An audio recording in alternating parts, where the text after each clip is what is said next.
Well, hello and welcome to the Accordience webinar on advancing ESG and sustainability through collaboration. I'm Richard Griffiths. Thanks very much indeed for joining us today. We've got a packed session over the next hour and really looking forward to hearing your questions. You can see we've also got some really first-class speakers to address the question around how much collaboration can be part of the solution to the biggest challenge that we face in a generation. This week, HEINEKEN is one of the big names urging world leaders to agree a timeline to ditch fossil fuels when countries meet for the UN Climate Summit, COP, in Dubai next month. Today, here, it's Head of Sustainability, Chelsey Wroe, joins us. Great to have you here, Chelsey. With buildings currently responsible for around 40% of global energy-related carbon emissions, the global consultancy AECOM is at the right at the centre of advising big infrastructure clients on making buildings greener. It could be governments, it could be authorities, it could be individual companies themselves. Heidi is Associate Director of ESG and Carbon Advisory. Thanks for coming in, Heidi. Pauliina Murphy, she was at Climate Week in New York last month, and she's also regularly campaigning for heftier corporate action throughout, and will be at COP28 next month. She's Engagement Director at the World Benchmarking Alliance, which is really building a movement to measure and incentivize business impact towards a sustainable future. Good to have you here. And last but very much not least, my colleague Sam Bowen, right on the end there. Sam joins us as Head of Sustainability at the Red Consultancy, where he works with clients to drive greater awareness of their sustainability actions. We're going to hear from Sam as our research guru in a few moments, but I wanted to ask the rest of the panel first, if I may, what does collaboration mean to each of them? If I could start with you, Chelsey, from a HEINEKEN perspective, what does collaboration really mean? Yeah, absolutely. And firstly, thank you for inviting me to be part of the panel today. I think collaboration is something that we all do as businesses and also as individuals. At HEINEKEN, we're collaborating with our customers, with our suppliers. Internally, we're collaborating with competitors and across the industry at all times. But from a sustainability point of view, we really want to be seen as a sustainable partner of choice for our customers. And that has two strands to it. It means that we want to work together with our customers and collaborate with our customers to progress both of our sustainability ambitions and towards our goals, whether that's water, carbon, circularity, promoting responsible consumption. But the other strand is working together and collaborating to ready our businesses and to protect our industries against legislation that's coming our way, especially linked to sustainability. And just briefly, when you talk about your customers, they're a broad church, right? Yes, so when I talk about customers, I'm not talking about our consumers. No. Consumers are the ones that drink our beers and ciders. Our customers are retailers, they're pubs, bars, restaurants. So yeah, those are the customers I'm talking about. Heidi, just moving on to you. I mean, from your perspective, a big global consultancy advising on the built environment, how does collaboration fit into the sustainability path that you are on as an organisation? Well, I first wanted to just touch on the key success factors for successful collaboration, which is essentially a common purpose amongst its team members. So that would look like the constructive resolution of competing interests and the sharing of information, so not withholding information. So that would mean complete role clarity, and in this case, role clarity means identifying both the stated needs and the underlying interests. And these factors would apply equally to any sort of facet of the real estate sector, especially as numerous stakeholders and consultants may be involved in project delivery. So turning to AECOM, AECOM have a sustainable legacy strategy where we've made solid, actionable ESG commitments, and that is comprised of a roadmap which is formed around 4 pillars. These 4 pillars entail embedding sustainable development and resilience across our work, improving social outcomes, achieving net zero, of course, and enhancing governance, in a nutshell. Really interesting. So, Pauliina, I mean, the name of the game with the World Benchmarking Alliance is collaboration. Just tell us a little bit about what it means to you guys as an organisation.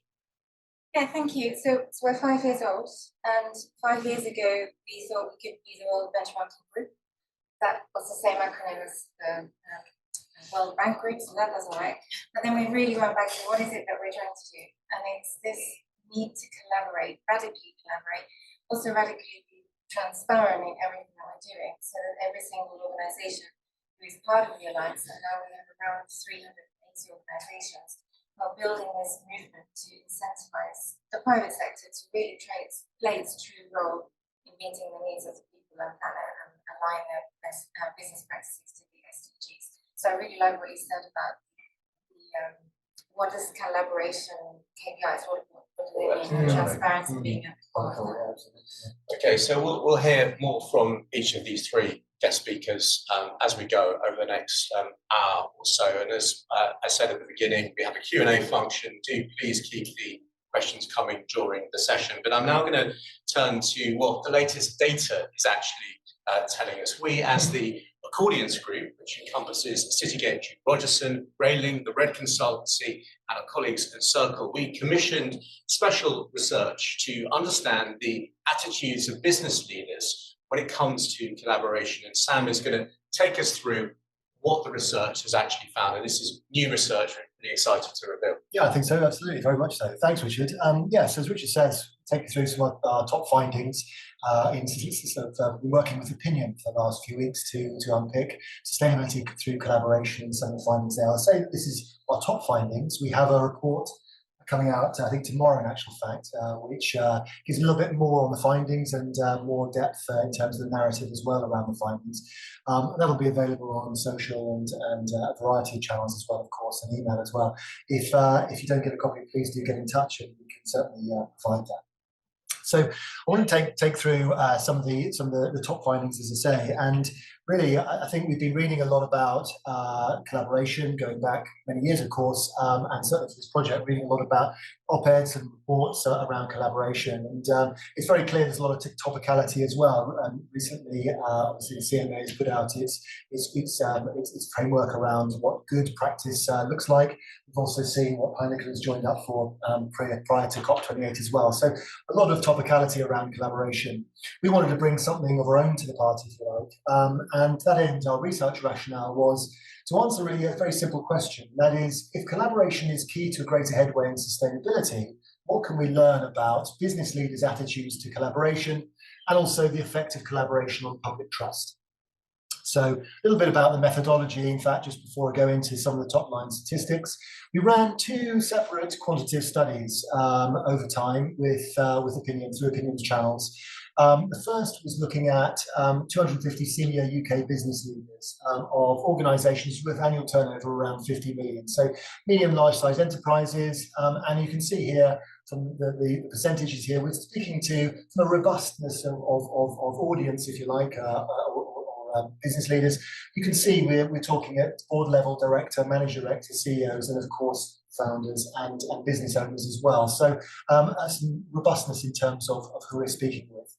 And of course then quantitative study B, no real specific demographics, no real socioeconomics, really just 2,000 UK adults via, as I say, Opinions channels to understand the attitudes of sustainability and collaboration and public trust. Okay, so really the top line statistic I can share today is that trust can be enhanced through collaboration. And we've that's one of our, as I say, one of our key findings here. What do I mean by that? Well, what we've seen is that the findings show us that over half of UK adults, that's 55%, have little or no trust in brands that describe themselves as sustainable. When I first saw this statistic, I was quite surprised that it was that amount. But then when you think about how much the word sustainable is used nowadays, I think, it's possibly no surprise, and maybe that could be a little bit more, in fact. It'll be interesting to run this survey in the next 6 months or so to see how that changes. But I think the word sustainable is used an awful lot now, in all sorts of different ways.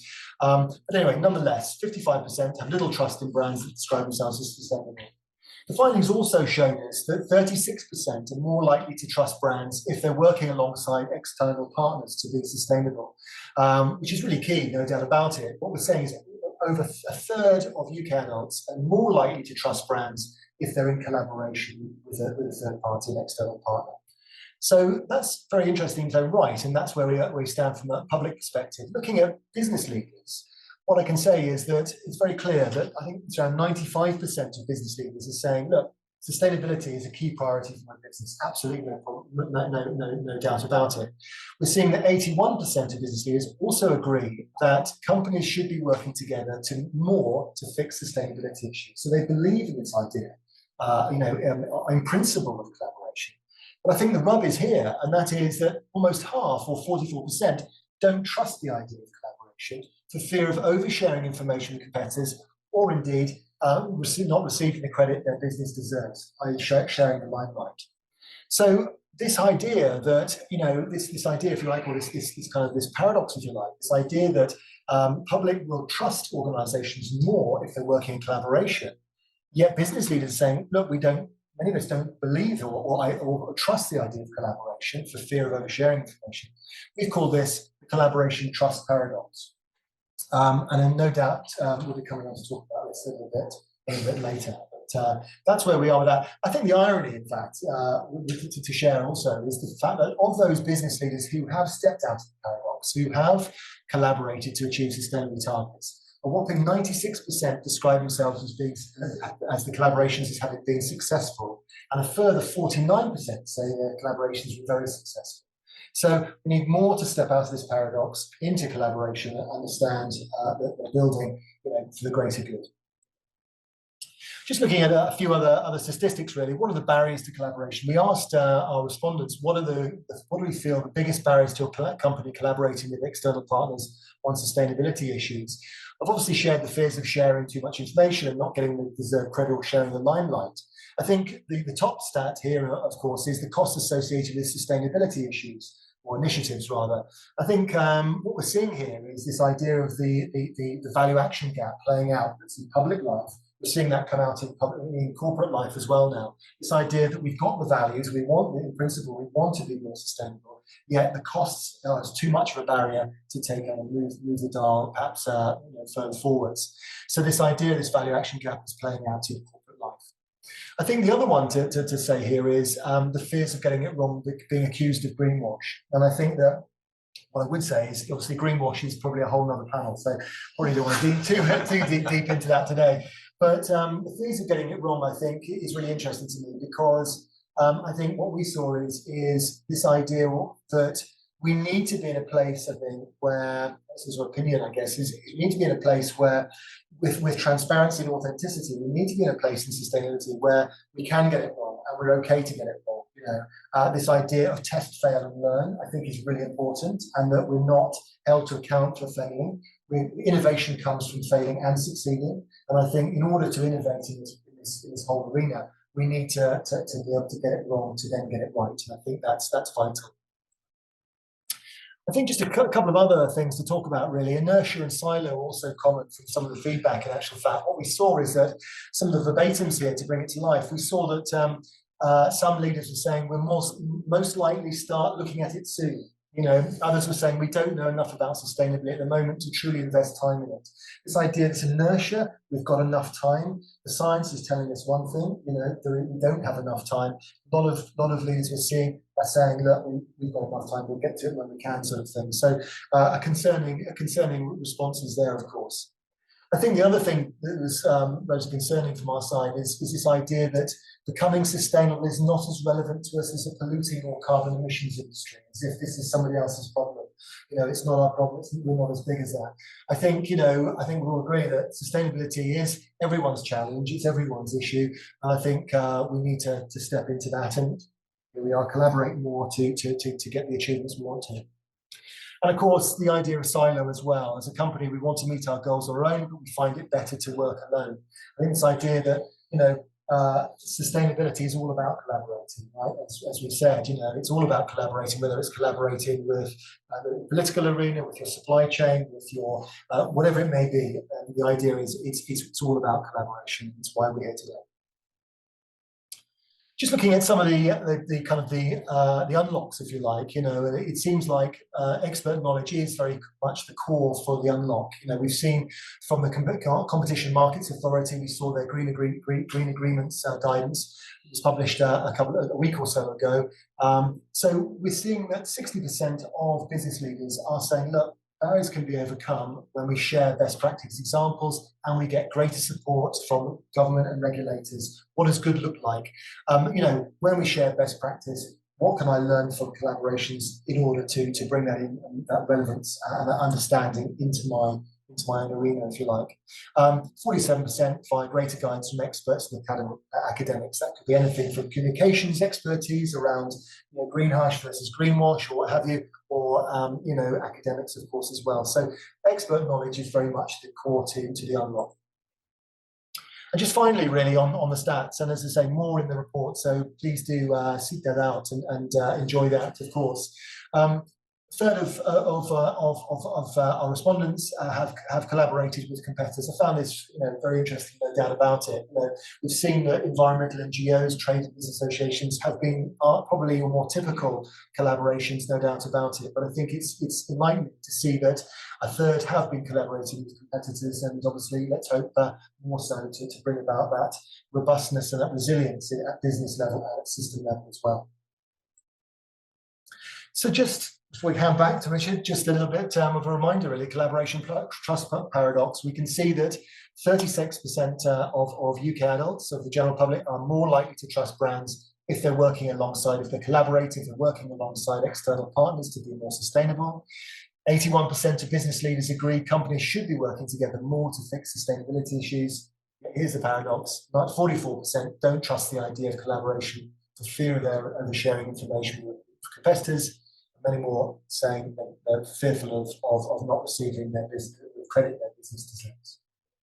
Sam, thanks very much indeed. We're going to unpack this concept of the collaboration trust paradox over the next 45 minutes or so. Before I do that, can I just ask Heidi and Pauliina just to shuffle forward a little bit with the chairs, because we've had a comment already. It's good people are commenting that the mic isn't actually picking you up quite as much as might want. So hopefully that will sort the audio issues. So let's just sort of turn back then to what Sam was talking about there and ask the question: is this a real paradox as far as each of you are experiencing in your own organisations? If you look at one of the stats there, Sam mentioned 90% of businesses saying on the one hand sustainability is a core priority. They really want to work collaboratively.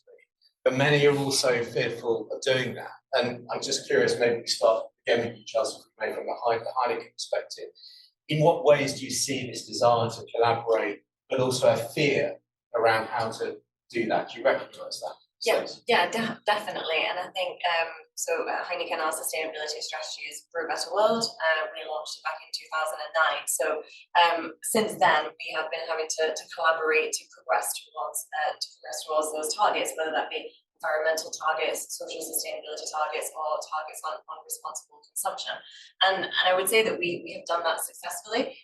But still, there's always that nervousness. And I think it depends on different people, different partners that you want to collaborate with on that level of nervousness. When I just looking at our environmental pillar, and within that we have reducing our carbon emissions. Now I'm going to talk about reducing emissions in scope 1 and 2, because a lot of people think that collaboration only comes in scope 3. Well, actually you need to collaborate to reduce in scope 1 and 2 as well.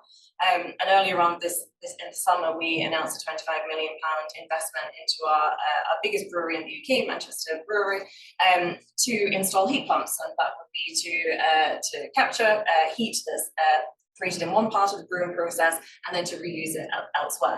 And this is our biggest sustainability investment, biggest one-off sustainability investment that we've ever done.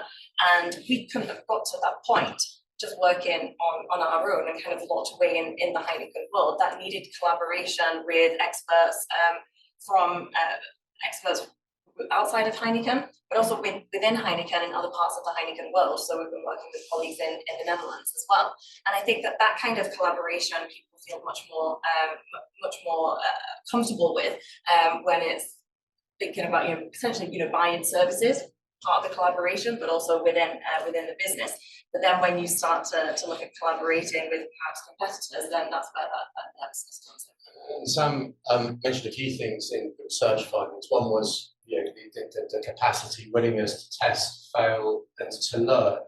Do you have any reflections on that at all? I mean, because there's always a tendency in business to want to be, seen to do everything, absolutely brilliantly when you have a great ta-da moment, but it's not always the best way forward. Yeah, and I think we see this all the time with brands. They might, and even within our own portfolio, we'll have some beers and ciders that will introduce. Perhaps they don't land with consumers, and so then actually they might come away from the portfolio. That's just kind of a natural part of our business and many other businesses. But then when it comes to sustainability, we feel like we've got to get everything right first time, and there is that nervousness to do something and to talk about it until you absolutely know it's the right thing to do.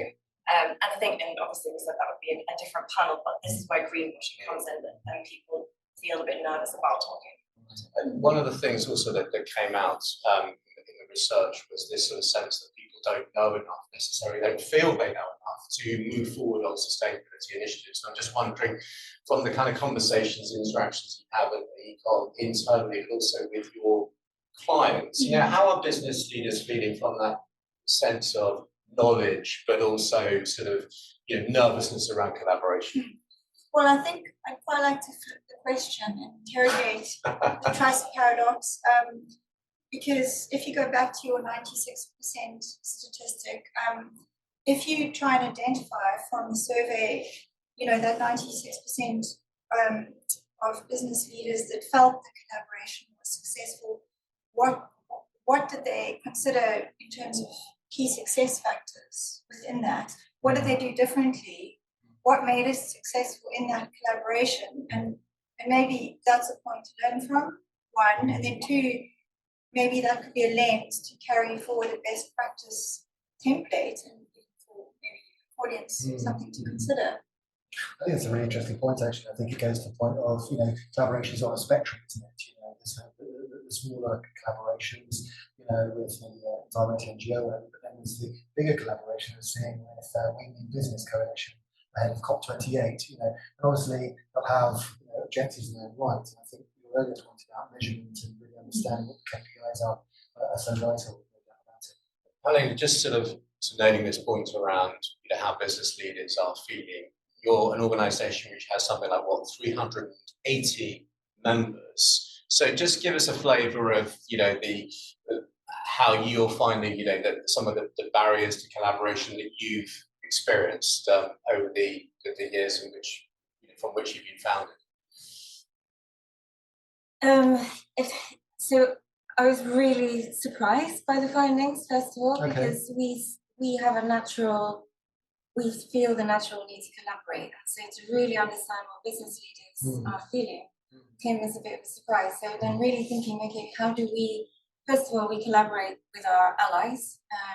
This is a bit of a coalition of colleagues. So those organizations who also have a dialogue with companies like Heineken, whether it's your investors or civil society organizations that you work with, your consultants maybe, really guide you in getting to grips with the priorities or the collaborations that you might need to do.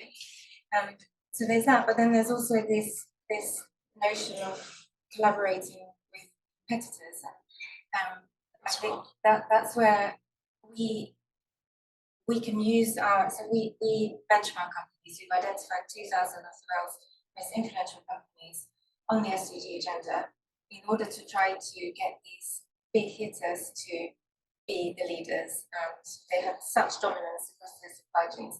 So if they don't collaborate, who does? But it's also interesting how you do that, because you do that in a relatively collaborative way with the objective of driving change. Is that correct? Yeah, absolutely. So we start from identifying what are the things that we should assess the companies on, and we collaborate on that methodology. We then assess the companies based on that methodology, and then once we have the assessments, we lean on the allies to take those findings to the companies and really use that benchmark as a tool to identify where are the actions, how do those actions lead to systemic change, not actions on the side of the business, but actually transforming the core business. The business model, something. Absolutely. Yeah, So I think part of the collaboration is identifying, it's providing that transparency of the priority actions that lead to that systemic change that we need to see. And one final point really on the slides, on the findings, is this question around inertia. We're at halfway point to the SDGs. Now we are really off track. So if not now, then when?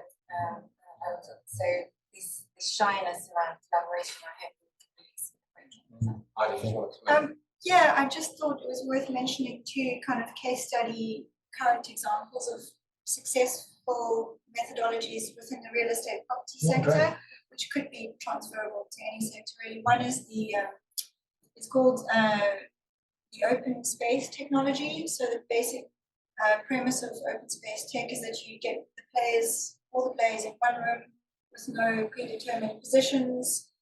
It enables collaborative problem solving, improved comms, and just generally better networking.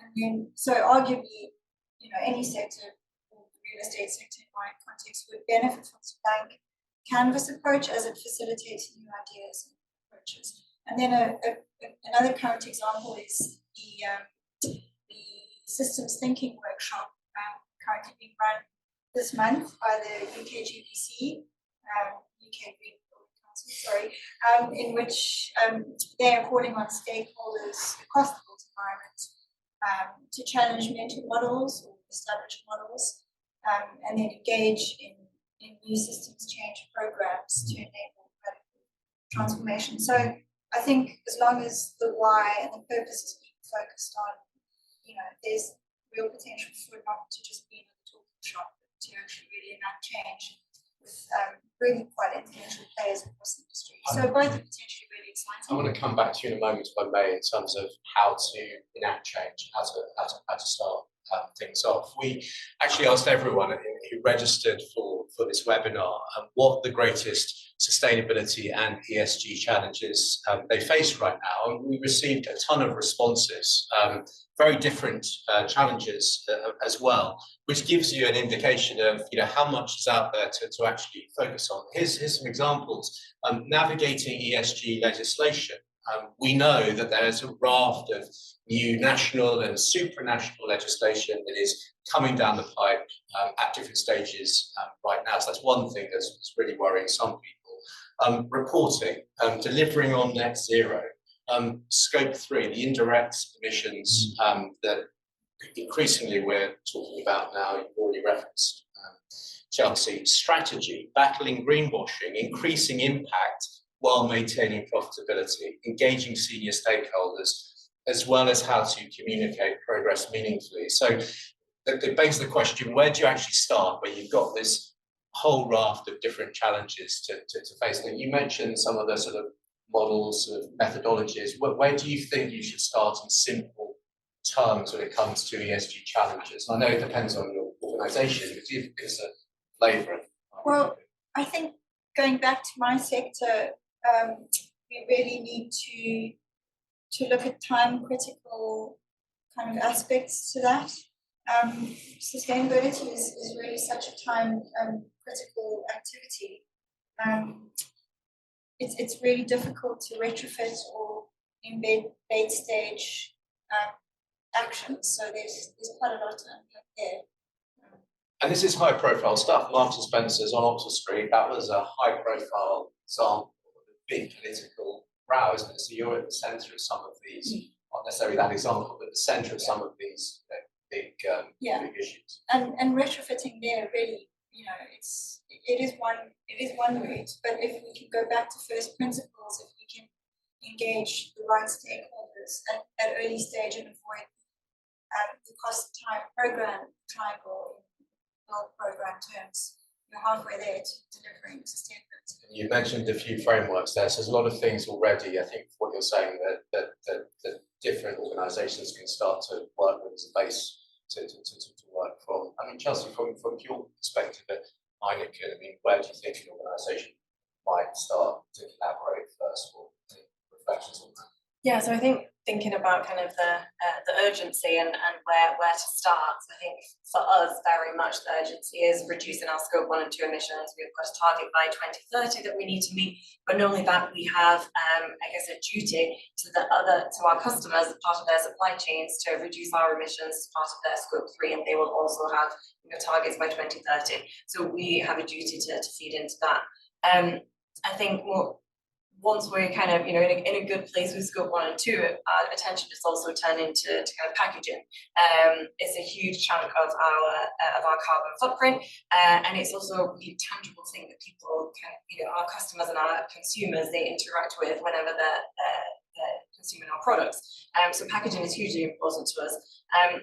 Good thing is that our products are quite basic. It's beer and cider, and so our packaging is actually quite simple. We have glass bottles, we have aluminium cans, we do have a small amount of PET bottles, and then we have cardboard packaging. So it's all recyclable. So that's good in that element. But then from a carbon perspective, that's where there's a real challenge, and not just reducing the emissions because of the targets that we've set, but because of packaging legislation that's coming down the line as well.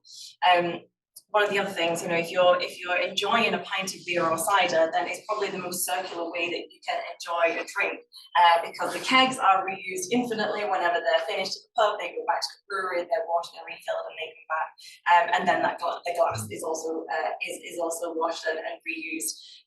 So we're thinking of that kind of circularity piece and how we can take that outside of the pub and where you're used to having circular systems.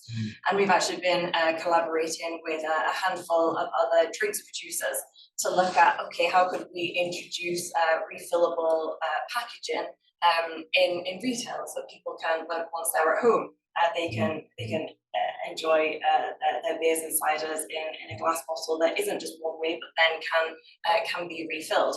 Now the conversations are very early stages, and we're having conversations now about something that might not actually happen for 5, 10, maybe even 15 years down the line.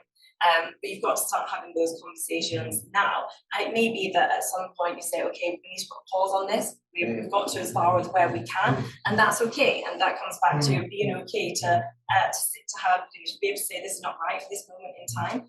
But then it may be something that you've got to pick up a few years down the line. We've already done a little bit of the groundwork. There's a question actually on that, and that is, it's so important that where you're doing the work, right? We talk about packaging, extended producer responsibilities, and all that sort of stuff.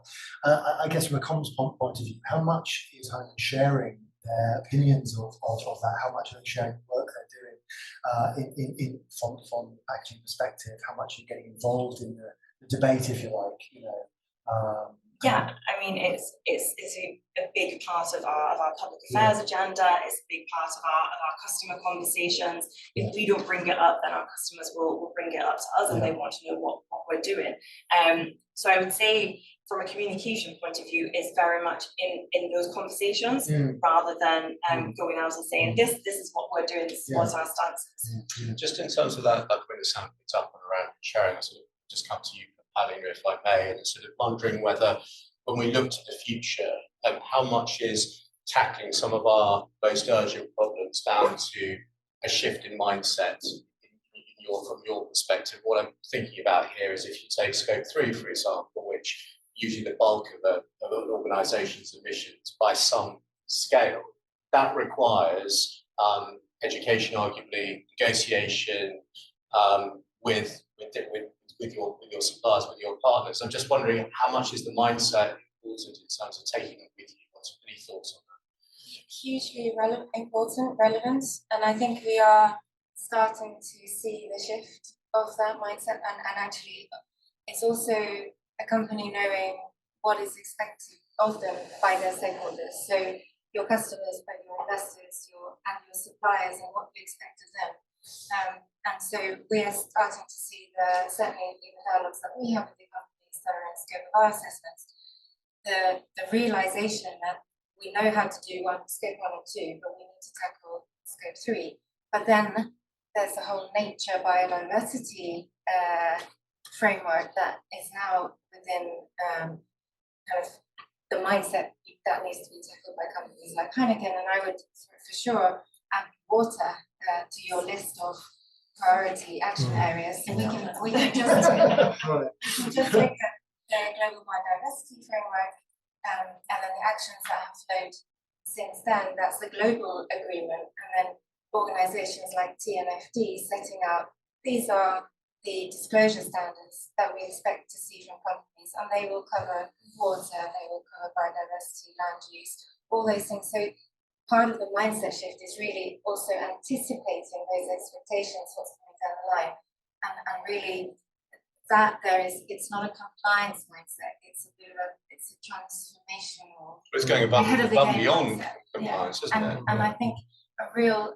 challenge for us in terms of the communications then is being honest that we may not have all of the solutions, but we are working to achieving them. And I think that will support the rebuilding of the trust, because if there's honesty as part of the collaboration and not yet knowing quite how to do it, but the willingness to try and be honest about it, I think that's something that I think that's vital. It's something that we obviously picked up in the findings as well. It's fear of that. I think that sort of authenticity and transparency is absolutely key. About it. It's how things have changed, perhaps, over the last. Sorry, and to your point on the findings, I think if you go to the barriers slide, the second bar, where there was a concern about not getting the deserved credit for the initiative, others taking the line. I mean, that could arguably be solved by collaboration, by true collaboration, but also to Pauliina's point on the mindset change.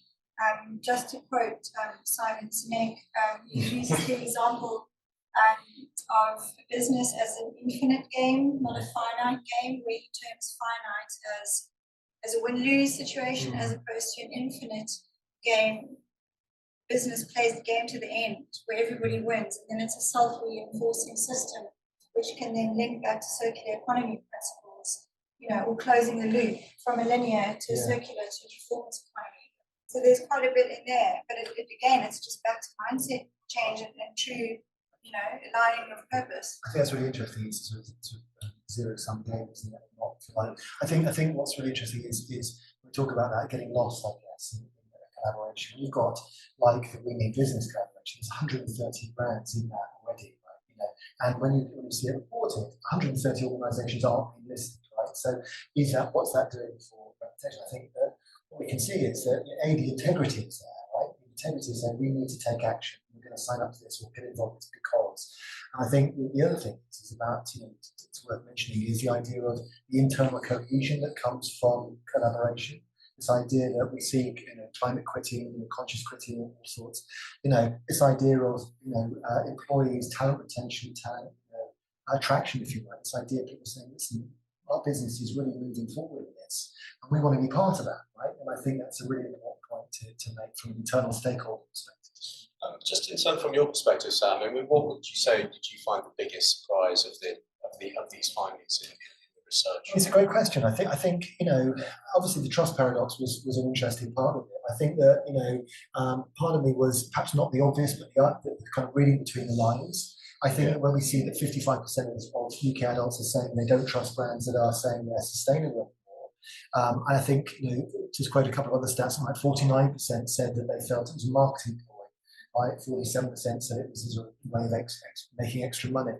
I think what that says to me, reading through the lines, is that public consciousness is rising, right? And what we're seeing is people are asking their own questions. They're seeing stuff being put out on social media, seeing stuff in the media. Say, look, there is an issue here. They're getting involved in the debate. I think they're kind of going out for their own answers. And I think that to me says, okay, we question that. Maybe 2 years ago, people wouldn't have said, I don't trust a brand that's sustainable. Saying, I'm hunting down brands saying they're sustainable. Nowadays, it's about, you can't just say it's sustainable. You have to be showing the action. You have to be showing the kind of the demonstration of this. I'm just going to flip it back to you, Pauliina. I mentioned the number of members within the World Benchmark Alliance as an organisation. What would you say to anyone who might be listening to this or might read these findings and be sceptical of collaboration as a path forward? Because having known your organisation for so long, I know you've sort of collaborated extensively, as I said, as the name of the game for you. So what would you say to those who might be detractors from your experience? So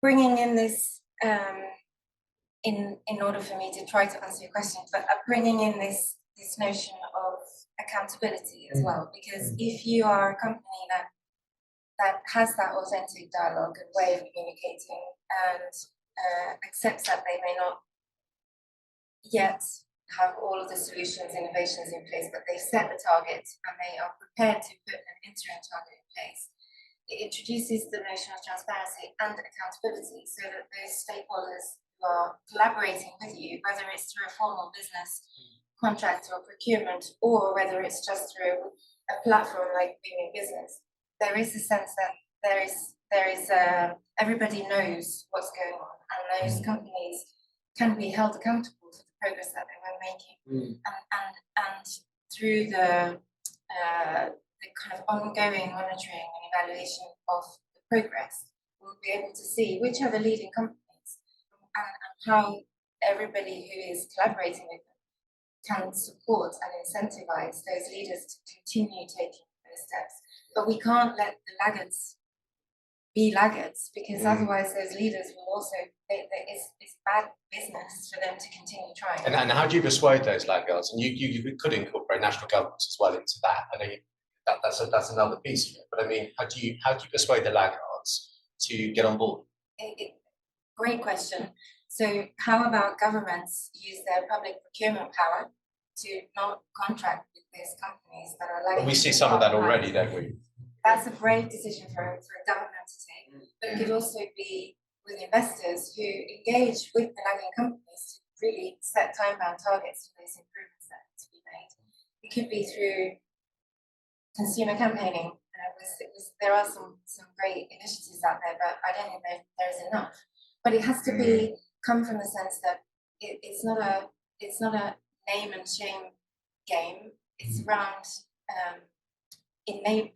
companies don't work in a silo, and I think there's a responsibility and accountability on every single actor in terms of this process, including WBA, including the governments, including the investors. So this is what we've termed as the accountability process, because we have to celebrate also the good stuff that is definitely going on, and companies where they're really trying to identify what the priorities are.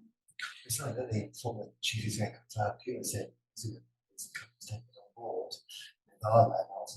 Just cease to exist.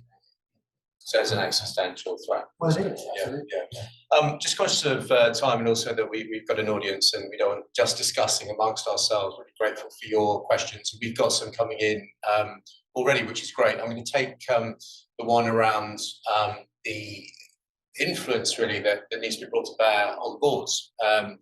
And this question comes in from a attendee who decided to remain anonymous, but let me read it out for you. How can a business measure the commercial impact of what you're talking about? Collaboration with a competitor requires some bravery. So how can someone convince senior leadership or an ExCo about the potential benefit? I'm just wondering, is there anyone who'd like to pick up that big meaty question? I mean, so for context, when you read around this topic, which many of us have been doing, in particular for the last few years, one of the standouts is you need to have an ExCo with a CEO who really believes in this and a C-suite champion. And I just wonder if you have any perspectives at all from your business. Yeah, I mean, belief, right? Yeah, absolutely. There is belief, and I think sometimes you don't know what the commercial impact is going to be, but what you know is you've got a goal that you've publicly stated, or a sustainability goal, and you need to, I guess, explore all avenues of how you're going to get there, and that may mean that you need to speak to the competition. And I think in the first instance, probably connecting sustainability teams within competing businesses is actually quite a safe place to start. But I think from that, you then need to quite quickly then bring in the legal teams. Yes. From experience, definitely bringing them in sooner rather than later helps. And just making sure that everyone has an agreement. And actually, what the conversations that we've been having, very much we have not, like we've said, we can't talk about the commercials of this. because actually that's not what we're here for. And actually that's a very different conversation. We're probably not even allowed to have that conversation. So I think from the outset, you need to agree what it is that you want to speak to your competitors about from a sustainability point of view. What sustainability goal is that do you want to explore? And then making sure that there's that alignment with the competition as well. I think then the commercial impact is probably kind of a next stage. Can I just sort of slightly tweak that question and turn it to Heidi from the perspective of, if you take an organisation like AECOM, hugely powerful, massive, influencer on the way building projects around the world are shaped and designed, how does an organisation like yours collaborate on greener building materials, for example, within an environment where you've got cost restrictions and cost challenges and also the regulatory burdens and requirements? So I think it's back to my previous point about timing. Sustainability is, it's paramount to embed sustainability at early design stage and include that as a metric in the appraisal. So that would look like at an early stage carrying out a sustainability cost benefit analysis to involve key stakeholders at project inception, concept design stage. I'm talking in built environment language, and then applying passive design principles, introducing embodied carbon optioneering, to cut the whole life carbon volume before designs are developed. So including embedding circular economy criteria and early inclusion and cross-discipline coordination of your energy strategy, for example, development. And before technical deliverables are carried out, you apply a sustainability stage gate approval process with roles and responsibilities allocated and quantified final design targets agreed. And that could include measures such as design charrettes, appointment of sustainability champions, that would provide proper continuity throughout the design stages.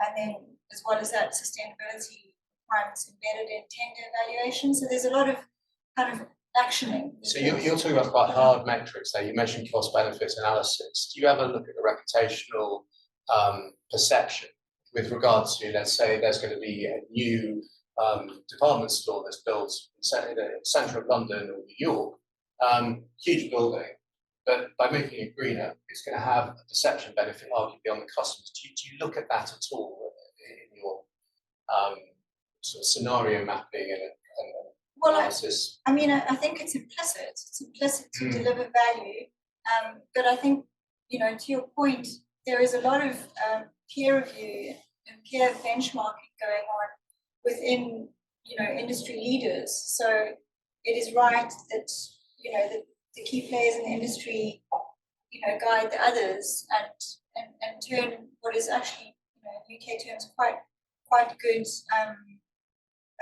delivery guidance in terms of targets and metrics into reality through designs. It's difficult to get away with something that isn't good design now. Yes. Did you want to come in on this, or should we take another I can question? always in sometimes where you have the very strong focus from the C-suite has been following a crisis. So many mining companies actually are disclosing a lot, collaborating a lot. Also in terms of, let's say, with the transition to net zero, we are then relying on new mineral extraction.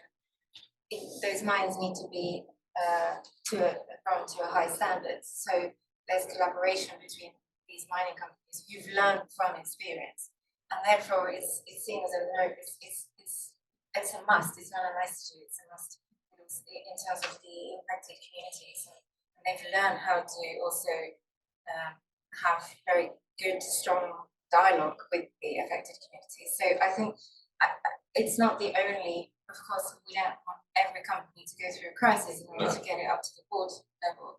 So it focuses the mind, as you say. The mind, and so we've seen that. But from our point of view, we look at whether a board has climate expertise, whether there's a director, an exec director, for example, who has now nature expertise. That's a signal that that company is taking that agenda very seriously. But that's quite fascinating, isn't it? You've got to show at the boardroom level that it's seen as a priority. You've got to have that an individual, at least one, perhaps even more, with the right expertise, not just somebody who's perhaps head of marketing, for example. With the expertise in the board, and then often the CEO who has the accountability for the sustainability strategy as a whole, and we can see whether it's just the environment element of sustainability strategy, and we will mark down a company that doesn't also have the accountability for the social impact strategy of that, what we consider needs to be a holistic sustainability strategy. So this is kind of how you can get away from this notion that sustainability and greenwashing, because you can then we look to the whole of the business, not just the stories that the business likes to share, which are easy wins from a PR point. I wonder if we can have a crack at this question from Alan Hunt. Great question, tough question. How do you address the G in ESG and Scope 3 when it comes to embedded carbon within your supply chains? Does anyone have any reflections on that at all? I mean, if we kind of tackle some of it in terms, I think maybe the way we engage with partners and suppliers. Yeah, I think first and foremost, we need to understand the Scope 3 emissions, where they come from, map them out, and to do that on at least an annual basis, so you can see the changes that are happening there, and then understanding which parts of the business they're coming from, and then having internally a clear roles and responsibilities for who do you go to in the business to try to address the emissions from the different parts of the value chain. So when we look at our value chain, we have emissions coming from agriculture, so raw ingredients, we have emissions coming from our packaging, from logistics, from cooling, what's a warm pint, and then also looking into our pub business, like the buildings that we're operating. And I know the different people I can go to in the business to have that conversation with Dan and okay, so what is it that we're doing? And they might not have all of the answers. But I think also then as a next step, then understanding, okay, who are there then the people, the organisations outside of Heineken that we need to go to in the first instance to have that conversation with. So understanding not only where the emissions coming from, but then within that, who are the biggest contributors. And that's really interesting answer. And I'm just going to come to a question which I can see on my screen here from Richard Griffiths, no relation incidentally. In light of the research presented today, is there any further information that can be provided that can help convince customers lacking trust in sustainability beyond working collaboratively with external organisations and messaging of actions taken related to a specific product? So what can they do, I think you mean, with the product, or to convince external partners that there's some sort of not so much guaranteed authenticity? Any thoughts on that particular question? I think information around action is imperative. What we're doing, how we're moving the dial, I think that's imperative. I think it comes back. There's another question around price sensitive consumers and moving the conversation about away from cost, particularly cost of living crisis. I think it's when you're sharing what you're doing and knowledge. I think with the value action gap, the two key things that can prevent people from living out sustainable lives is cost and knowledge. I think where we can actually drive the conversation around knowledge, this is what we're doing, this is why we're doing it, then you take it away from cost and use that. So the education is there, right? This is why we're doing it, this is why it's X, Y, Z. So I think just sharing that idea of knowledge through a variety of channels is imperative. And I think in built environment sector terms, I think actioning and evidence and measured data is really meaningful now. Granular, interrogated, benchmark data. Two examples of that would be the current emphasis on EPDs, environmental product declarations, which then have a carbon factor attached to a specific material component that could then be measured, calculated, and applied to an overall whole life carbon target, which is then benchmarked across industry and project type.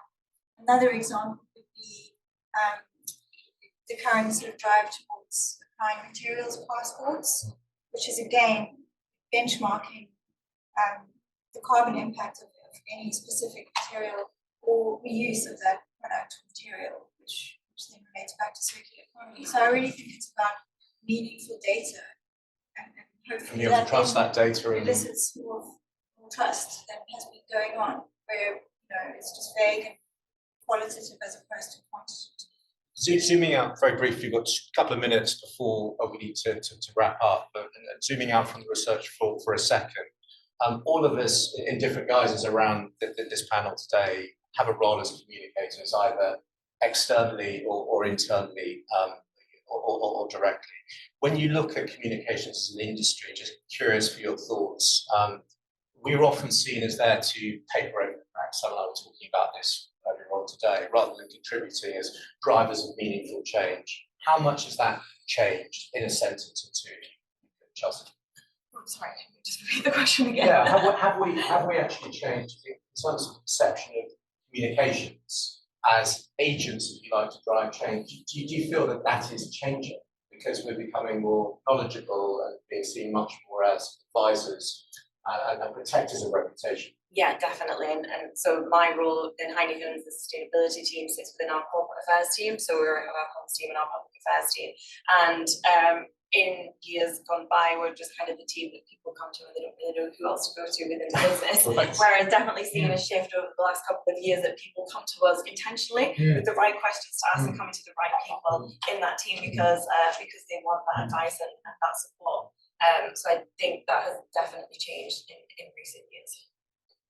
I think that's really interesting. I mean, I'd say, nothing and everything's changed. Nothing in terms of, back from the day of public relations, I guess. We were guardians of reputation and trust, right? So that was the notion there. That hasn't changed. I think what's changed is the media landscape, stakeholder expectation. We talked about stakeholder knowledge, public and product knowledge and understanding. I think that's risen. So we have to and as I say, media channels have changed enormously. Social digital has risen in this next thing. So it's kind of looking at across the platform. And I think, sustainability has dialed that up massively as well. Sustainability strategy is the corporate strategy, right? And I think that it's multifaceted.